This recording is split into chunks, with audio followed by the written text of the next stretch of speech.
Sa karagdagan pa nating mga balita, pag-uulat mula naman sa ating CNN roving reporter sa Mindanao.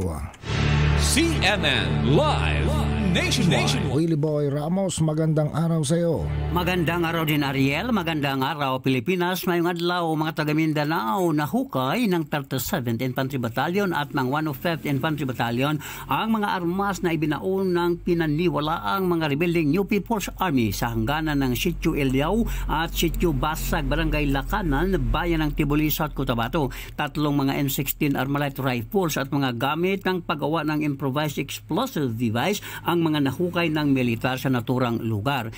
Tinoro ng mga sumukong mga dating rebelding New People's Army ang kinaroonan ng mga war materials. Samantala, mahigit naman sa 300 mga rebelding New People's Army ang sumuko sa Central Mindanao patapos ng taong 2024 hanggang sa Mayo 2025. Sumuko ang mga rebelde sa iba't ibang military units ng 6th Infantry Division at ng Joint Task Force Central na siyang may jurisdiction sa Central Mindanao, at dahil nga sa pagsuko ng mga rebelde, siya namang sanhi ng pagkatuklas ng mga ibinaong mga armas pandigma, kung kaya't maraming mga natuklasang mga armas na ibinaon na at itinago. Humina na rin ang puwersa ng Regional Centro de Gravidad NPA Regional Committee sa Central Mindanao ayon pa sa militar. Well, Ramos, CMN roving reporter ng Mindanao Radyo Kalikasan ng City Base, nagulat ng